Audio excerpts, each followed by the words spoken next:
Welcome to Throwback Thursday, where we bring you a homeopathy hangout episode from our archives in case you missed it first time round.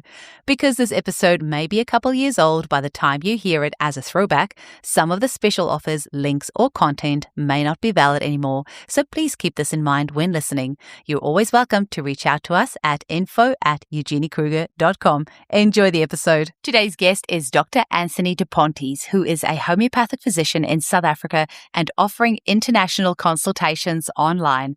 He also has qualifications in functional medicine, acupuncture, and several other natural health modalities. Dr. Anthony specializes in thyroid dysfunction, and I know today's episode will be a shining light for our listeners who suffer with their thyroid. You can download Dr. Anthony's free Hashimoto's ebook and also book a consultation at www.drdepontes.com. That's DRDEPONTES.com. Thanks for listening. Welcome to the Homeopathy Hangout, where we discuss all things homeopathy from around the world. And now my mum and your host, Eugenie Kruger. Hello, homies, and a very warm welcome to Homeopathy Hangout. Today, we get to hang out with fellow South African Anthony de Pontes, all the way from Nelspruit. Welcome, Anthony. Good morning. Well, I say fellow South African. I don't know what I am these days, South African, Kiwi, Australian. I'm a little bit confused about my identity. Well, that's so easy because everything's gone global with the internet, especially with podcasts, etc. So just by your accent, we're going to hone you down to where you are, Eugenie. Excellent. Well, Anthony, I have had several people ask me to get you on the show because you are a thyroid expert, and holy moly, it seems like there's been an explosion of thyroid stuff. I have so much in my clinic as well, so I cannot wait to delve into it with you today. But first, before we get into the nitty-gritty, how were you first introduced to homeopathy? Oh, that's almost like genetic, I'd say. Ever since I can remember, I wanted to do something natural. Let me say, maybe I didn't like the drugs and the pharmaceuticals, and I was a bit of what do I call it, like that hippie over the top when I was young. So it was a bit extreme. It's calmed down now. I see the benefit of both, but I'm in the homeopathic field and the natural field, and I reckon that's the way to go, especially since COVID. My business has just gone crazy. It's great. Mm.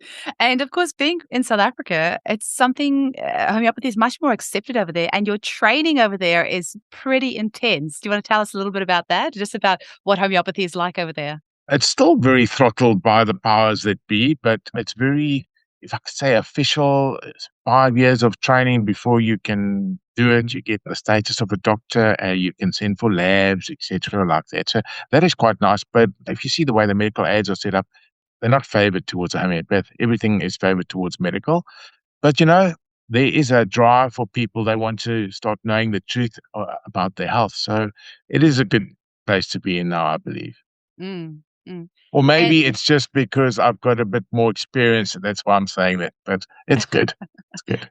Well, you've got plenty of experience because you have so much training. I was actually going to get you on towards the end of last year, but you were just busy finishing off an acupuncture qualification. So can you tell us a little bit about all the other different modalities that you do as well? Because there's a lot.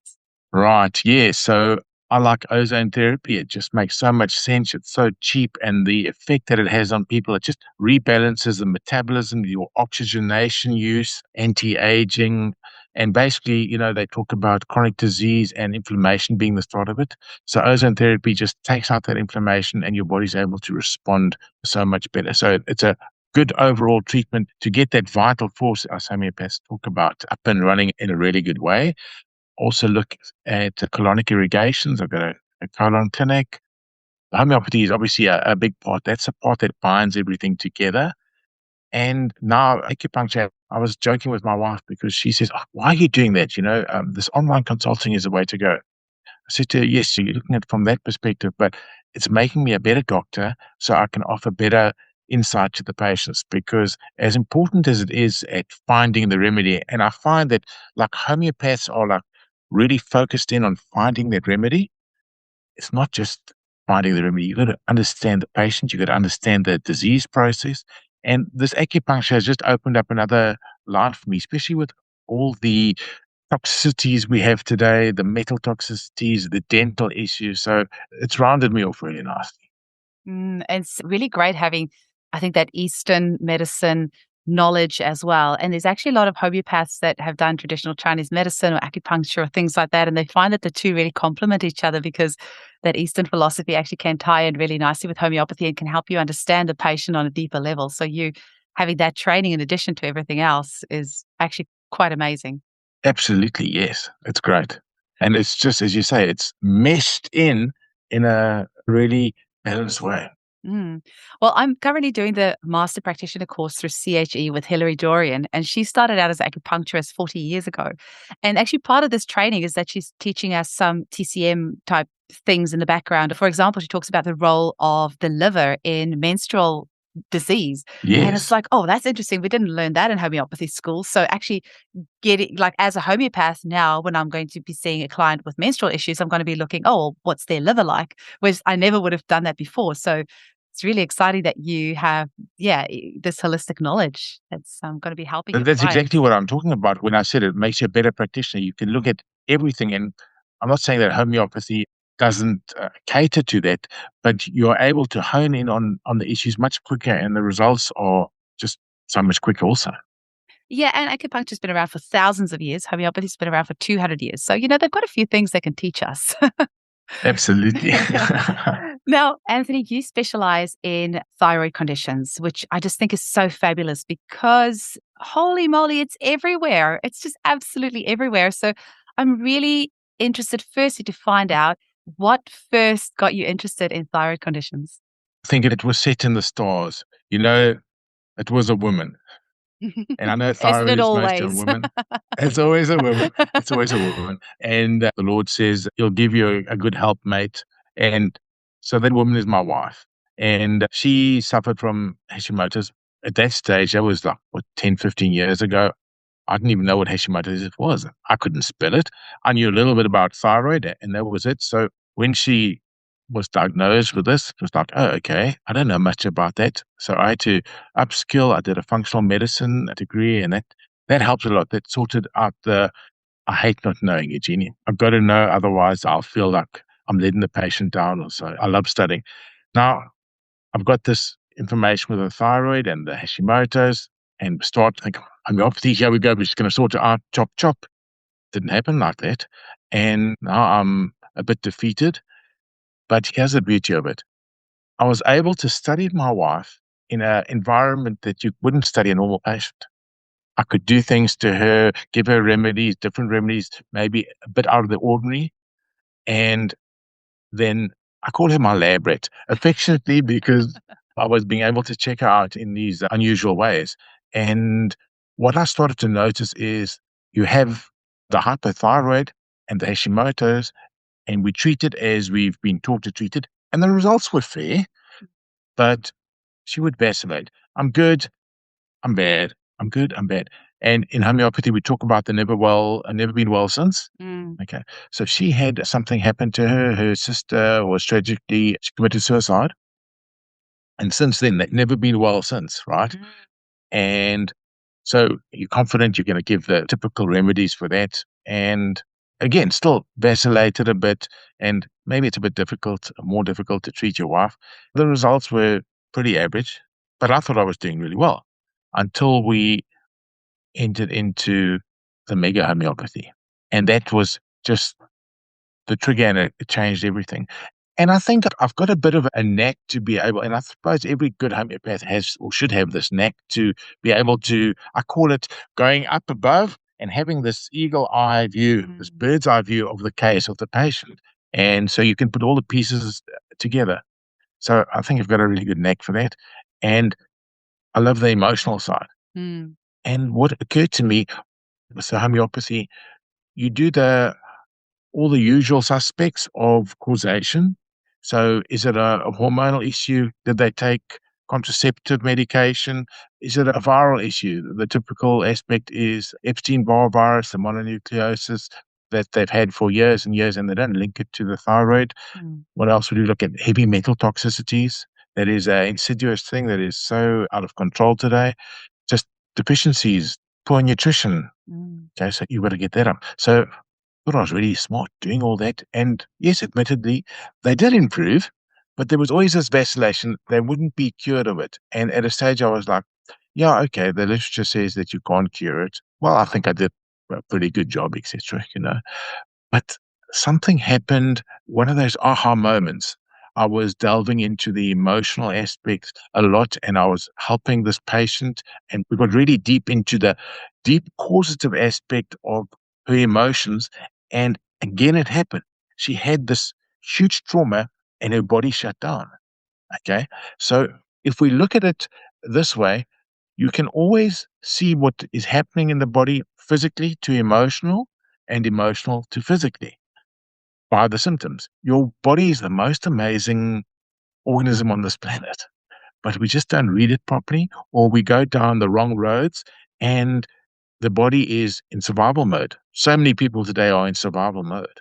So the person's in front of you and they think they've got a pretty good life and they are doing well, but actually half of them is cut off. They're emotionally numb or this type of thing. Mm. So getting back to this patient, I had that aha moment with this emotion, and we went down that rabbit hole, some mega potency homeopathy, and wow, all the shackles came off. And well, it was a process, I think a 3-month process. But this woman was like a totally different woman. And that's where it started. I was looking more and more into this. And then I started to develop, I call it the hashish personality. It's my language. Ah. But I started to notice, and homeopathy would call it the personality types of the remedies. Mm. But I find that if you've got Hashimoto's, you've got this need for perfectionism. Everything needs to be perfect. You don't want to let people down. That's besides the typical symptoms of you might have anxiety, fatigue, these type of things. So I'm talking more about the way they react and respond.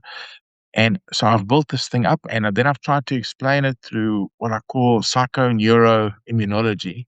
That is a branch of medicine. So really fancy words, but psycho meaning the psychology or the emotions. Okay. Then the neuro is the neurology or the nervous system. And then the immunology is the immune system. So there is a download from the psycho, so from how you are affected. So if I use my lab rat as the example, she had that shock of her sister dying, how it affected her psychology.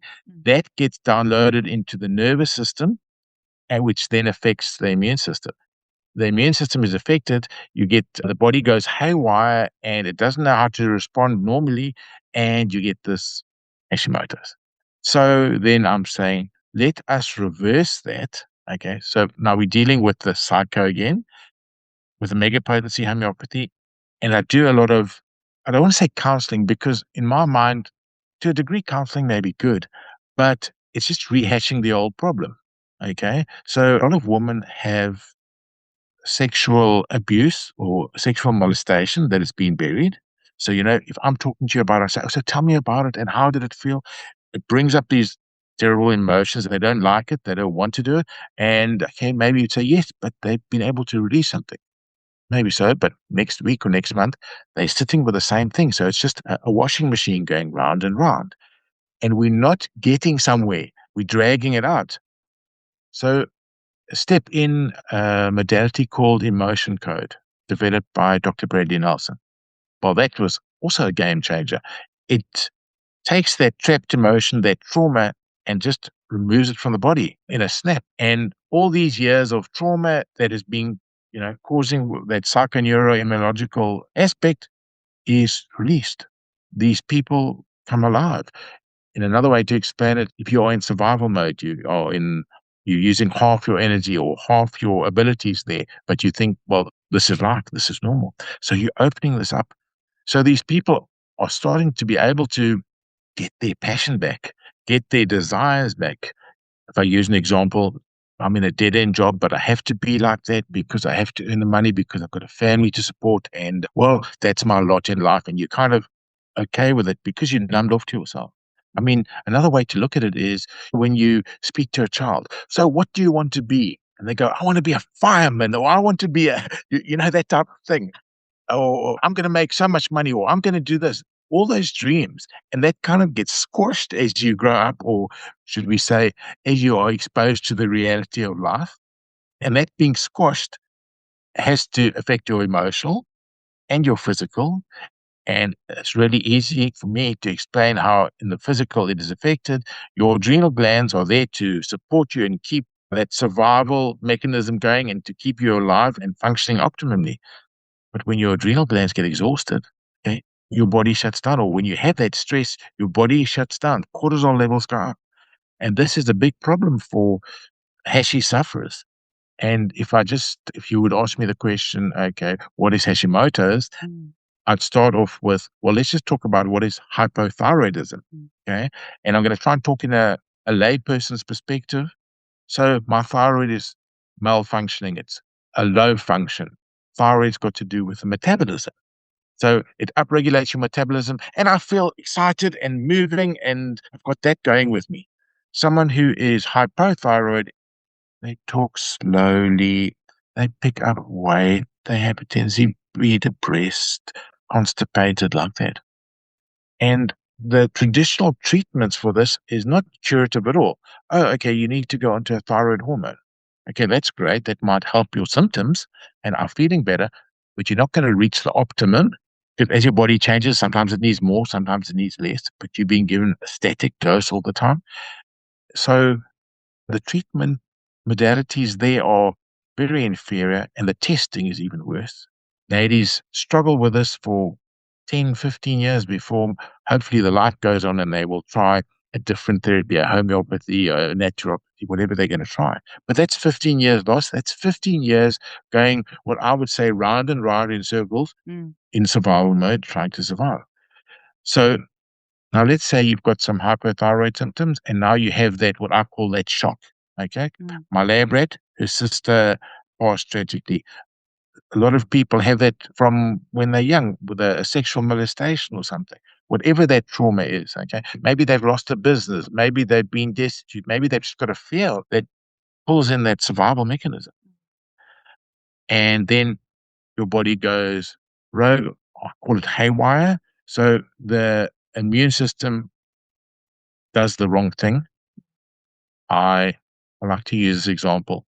Don't turn the cameras off and don't leave me out in the cold here. So I'm going to act like a crazy person now. So I've been semi-normal now, but all of a sudden, Eugenia, I start doing this to myself.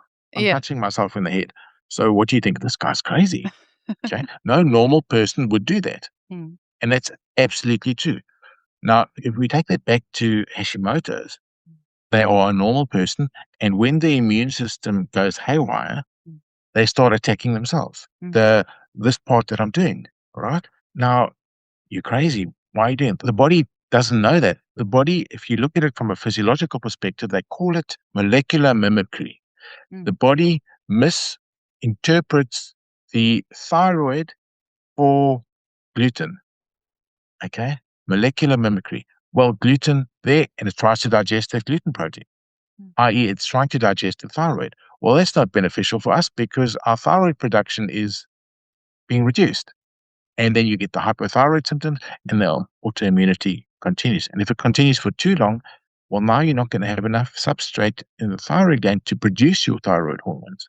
So it's very important that you get that autoimmunity to be quelled, to be crushed. But the symptomatology and the manifestation of why that thyroid autoimmunity is occurring is because you're going haywire. Right? Why is that? You've had that stress, you've had that trauma, you're not being supported. Maybe you've got a deficiency in a selenium or iodine or whatever it is. Your cortisol levels are through the roof because you've got the stress. And, well, you say, I'm going to go to the doctor. I'm going to go and get my levothyroxine or my euthyrox, whatever that T4 is that they give most people. That's not looking at that issue. You might have taken your contraceptive pill for 20 years. You're talking about the liver and the TCM. What has that done to your liver? Oh, no, most of my patients say, I've stopped my contraceptives 20 years ago. It still affected the liver. You've got that negative feedback mechanism that hasn't kicked in.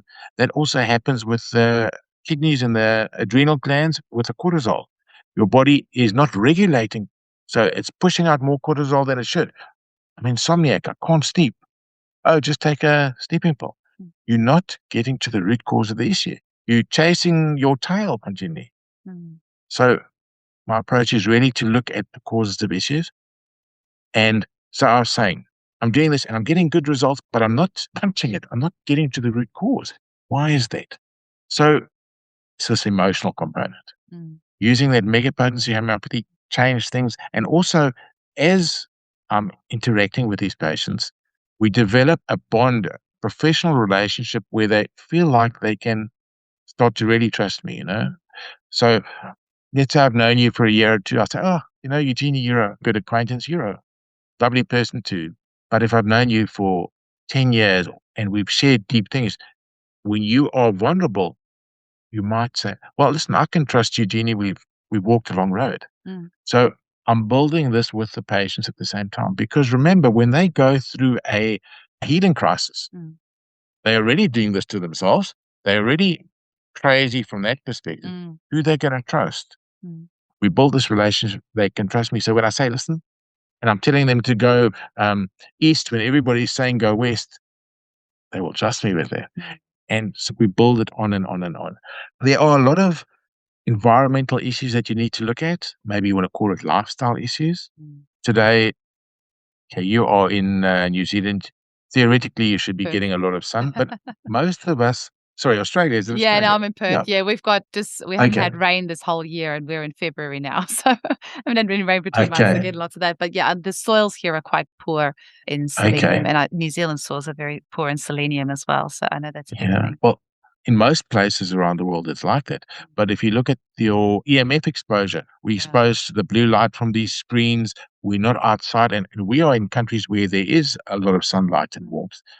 Just consider the countries where the latitudes are such that they don't see much sun. So the EMFs, the radiation, gun the thyroid. Okay. Now they haven't got enough iodine. So there's so many factors and so many lifestyle changes that you need to make. You can't be on your machine all day getting this blue light into your body. You need to get blue blocking glasses. You've got to reduce it, or you've got to be exposed to the sun. Like my wife is helping me to get this business up and running. She was a teacher. She's given up teaching. Now she sits on her patio all day. Okay, she's undercover, but she's got exposure to the sun. So she can work on the computer. It's not going to affect her negatively. One of the other issues that I think so many of us now have is that we go to bed late, 10, 11, 12 o'clock maybe. And what are we doing? We're on that dreaded Facebook. We are glued to it. We are enthralled by it. Okay. But what are we doing? We're getting that blue light toxicity into our eyes. It's raising our cortisol levels. That is totally counterproductive if you've got Hashimoto's. But I can't get out of it. Or I don't believe that that's so bad. Come on, I'm enjoying myself on Facebook. So there's so much education that needs to be done.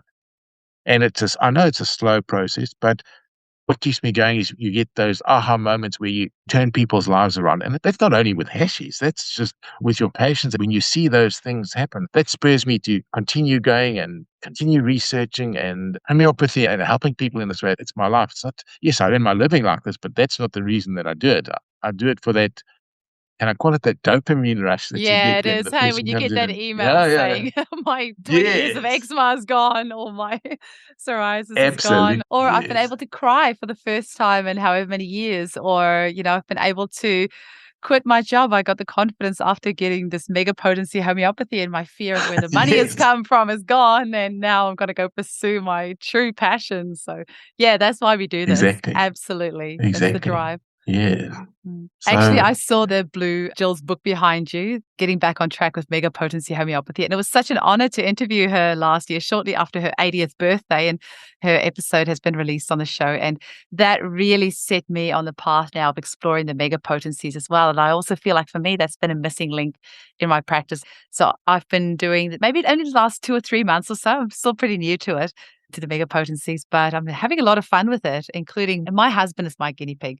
So, so right. he's had a few, because he's had some really badass insect bites over the year. Actually, about a week after I met him 15 years ago, he was bitten by a spider and it got so badly infected. And he's had so many tick bites. He's had so many bee stings, so many mosquito bites. So he's been on mega potency of Ledum, a CM, and he's had some really interesting things come up. And I learned it's great when you get to live with him and get to actually get this Yes, feedback on a daily basis.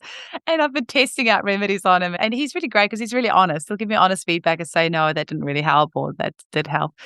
Yes, it's great that you found the mega potency remedies as well. What sort of other things do you use to actually, something else I wanted to touch on because you said about all the different things that can affect the thyroid, but it's also interesting that obviously the thyroid represents our ability to be able to express ourselves and our emotions and what it is. Can you maybe talk a little bit about that? Okay, so remember I said this body is can I call it like a double adapter? It can talk to anything and it expresses everything. The problem is we need to know what it's saying, Mm. right? And we can do that by homeopaths do that by looking at symptoms. So the physical symptoms, and you can say that physical symptoms are indicative of obviously physical things, but also emotional symptoms. So if you look at Hering's law of cure and you see how does cure happen, it happens from within out, from it's a more important organ to a less important organ, that story. So if we're going to take a physical symptom and you're going to link it to an emotional component, and you can take an emotional component and link it to a physical component. So let's try and dissect the thyroid and see what it's got to do with. So your thyroid is an endocrine gland. It sits in your throat area.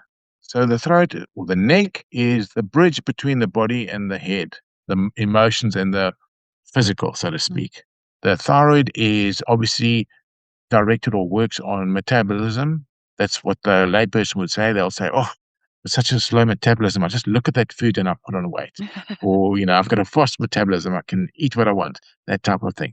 So metabolizing things, and that can be metabolizing, like we say, energy, food, but metabolizing life, metabolizing your emotions, this type of thing. So now we can jump to the emotional aspect and we say that they're not coping with it. It was an overload, or they slow, they can't metabolize things. It takes them a long time to do this. Now, if you say this to someone, no, that's not true, they don't see that. The thyroid's got to do with your creativity and your expression. Where is it sitting? It's sitting in your neck, right around your voice box, your vocal. Talking about this creativity. So, normally I would be very loud and say, Eugenie, this, Eugenie. Now, something's happened with my thyroid. I'm meek, I'm mild, I'm like a mouse. So it changes your personality. You might have been put down a lot. So you're not able to express your needs. We were talking about your passions and your desires. Oh, I always wanted to be a pilot, or I wanted to be that fireman, but oh no, I was told you can't do that, or that's not the right thing for a good person to do, whatever the story is. You give up on your dream. This area closes up. Okay. That happens. We were talking about with the sexual molestation and abuse. It can be financial drama that you've had, relationship drama. You're not saying what you want. Oh, I'm scared to say something to Eugenie because it's going to offend her. I just keep quiet. And then what happens?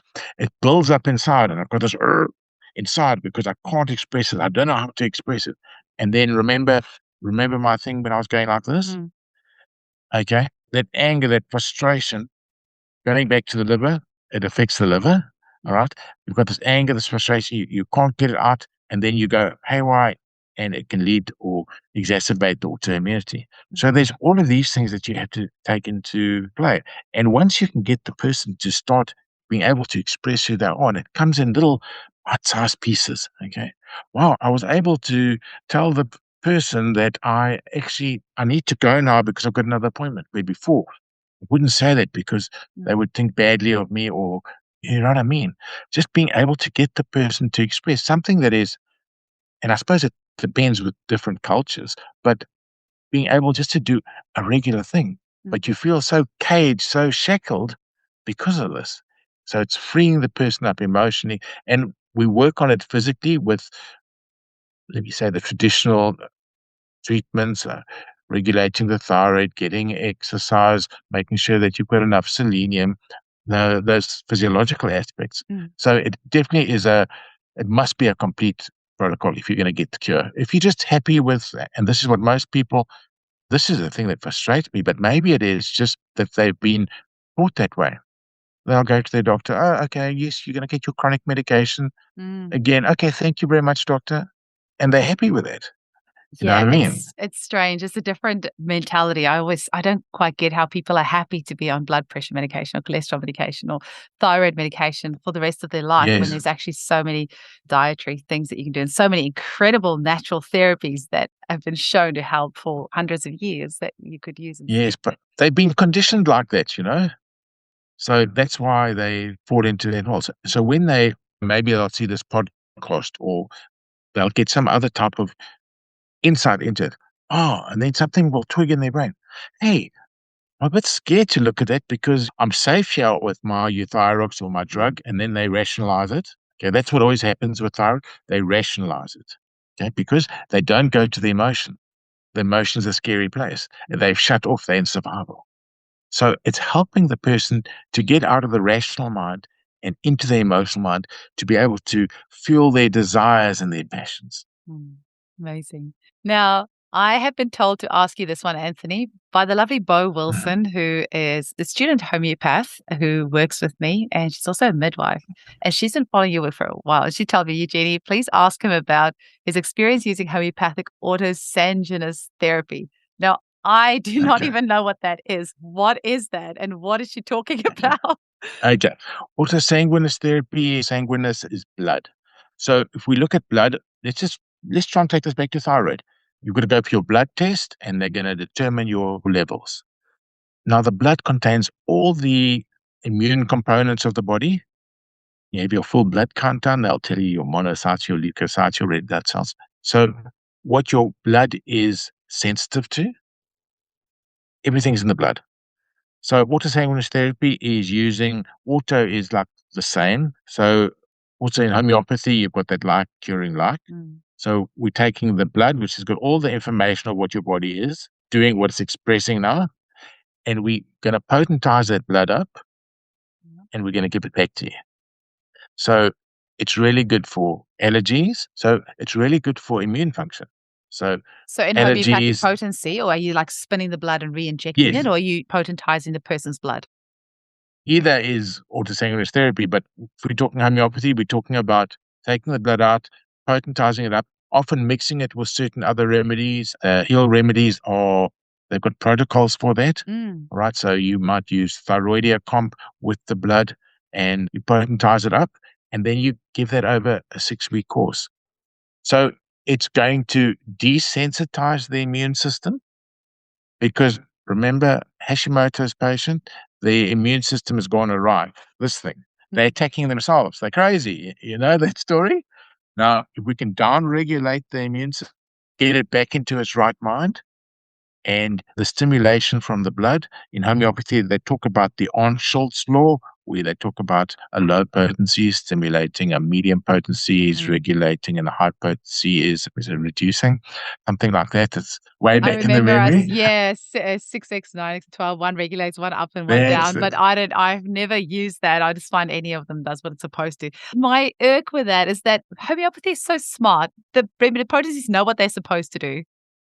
Anyway. Yes. I'm sure that's from clinical experience. They found that is the case, but I just think homeopathy is a bit smarter than that. It will balance whatever needs to be balanced. I'm 100% with you. You know, if I can pull from some acupuncture experience and then we can collate it back to the homeopathy, when you talk about electroacupuncture, so that's applying electrons or electricity to the acupuncture points. And what does it do? So they've tested and they've seen the different frequencies will have different effects on the neurochemicals. Okay. Okay, very good. Now they're getting clever. They call it a carrier frequency. So you put 2 frequencies in at once. And then they say, then the body chooses a frequency that it needs. And I think that is very similar to what you were trying to say now with the homeopathy. Homeopathy is cleverer than that. So the body will choose which one it needs. So that is very true. So now I want to just share a quick little example with this auto sanguinous therapy.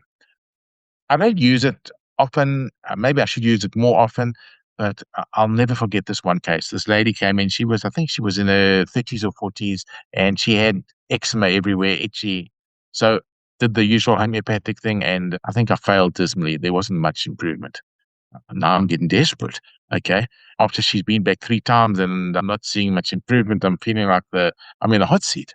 So I said, well, listen, let's try some auto sanguinous therapy. The thing she said, she got this eczema after she got married. Okay, so immediately to my mind comes Staph aureus. Anyway, none of that worked. So we tried the auto sanguinous therapy. I said, okay, 6-week course, come see me after that. She comes back, she says, no different.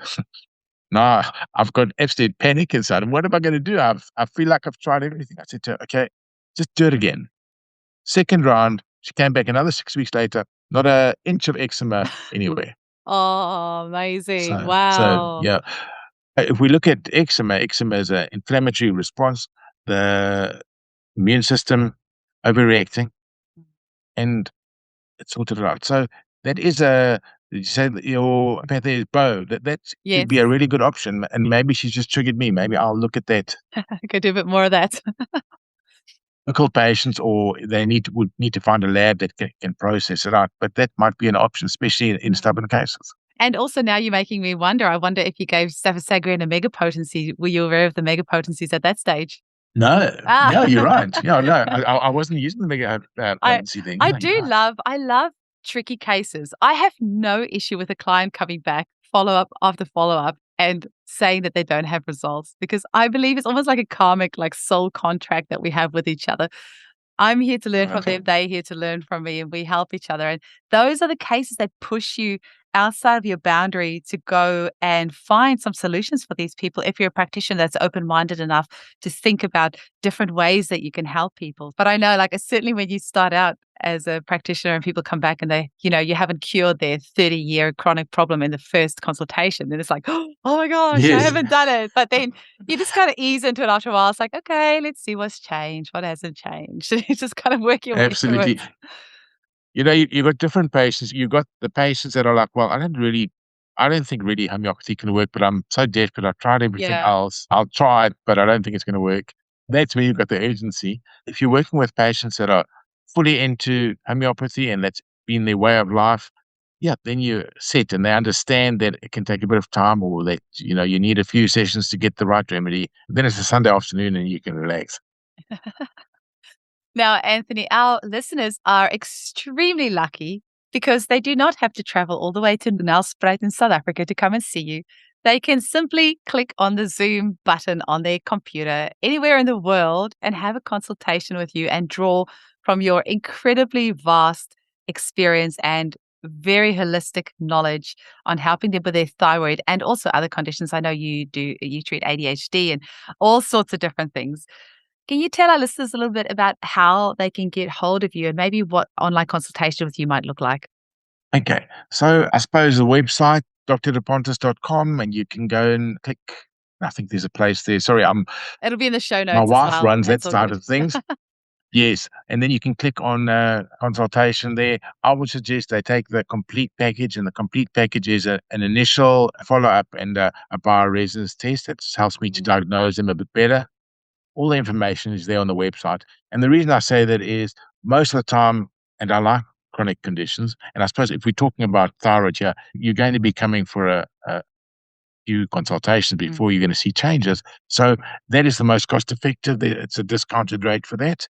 They've got to fill in an intake form. It's quite a lengthy form, and that helps me to get my bird's eye view of what's going down and helps me to have a look and see what avenue or what type of questions I need to ask. Then they send it back with a picture of their tongue and their eyes. So I look into, as much as possible, doing some iridology, because I can't examine them. So I've got to use whatever tools I have, iridology through the eyes and some Chinese tongue diagnosis. And Do you do the then I'll send that bioresonance back. online as well? How do you? That's Oh, correct. really? From a photo. Wow. Cool. That's done from a photo. Yes.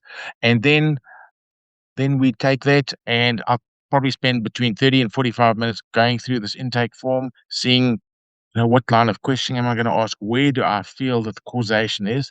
And then when they come online, now's my chance to get maybe more in depth, or maybe they've left something out, or I'm not sure of what that means. And we sort that out. And, I'm also trying to get a sense of who is this patient? What's making them tick? And to build a rapport. I think that's very important. You're not just passing by. Well, this is the way I see it. I'm not just a passing by. I really want to know what is going on with them. They might be coming for one illness, but actually the causation is totally different. So that is what I do. That the first consultation will take probably, I suppose it's an hour and a half in full, but actually we'll probably be online for 45 minutes to an hour. And then I go, hopefully try and develop a good script for them, and I'll send it out to them, explaining them what they need to do, where they need to get their medications. They get them locally. Got an agreement with a pharmacy, wherever they are. It's an online pharmacy, online practitioner's pharmacy. So if they need supplementation or whatever, at the click of a button, it's delivered there. So I'm trying to be able to support them in a way that they can get the medication there. It's not a trace mesh, it's not difficult blows, right? Amazing. And then we'll meet up in whatever time period I say we need to see them. Easy peasy. If we're talking about Hashimoto's, I tell them they can cure it.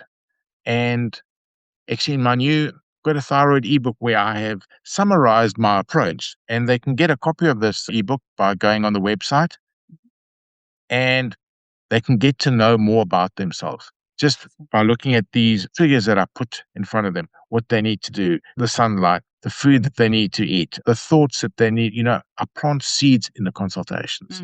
Okay. So I might ask you a question now that's got no relevance, but I'm planting a seed. And next week, when you're driving in your car, you think, why did he ask me that? And then God or the universe just puts it in their mind. Wow, that is true, or that's what I need to look at. And then when we come to the next consultation, then I'll say, remember, I asked you that. And what do you think now? And so we're opening up the case continually. You know what I'm saying? Amazing. I love building that relationship with my clients. That's definitely one of the most fascinating, most satisfying parts of my job that I love.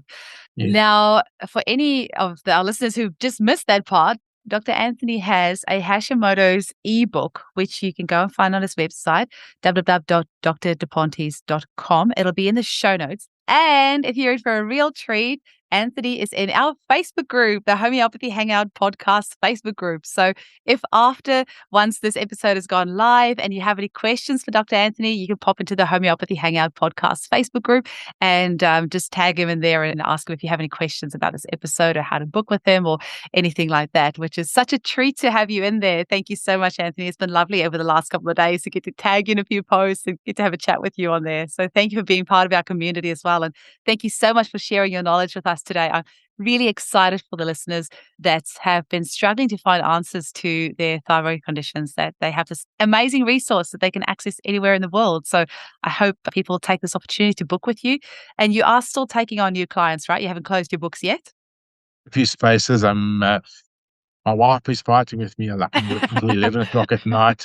And the bad thing about that is, you have to live what you have to. Yes, practice what you preach. Yeah, practice what you preach. And at this stage, I'm struggling a bit, but I'm going to get there. It's hard. I know. Boundaries.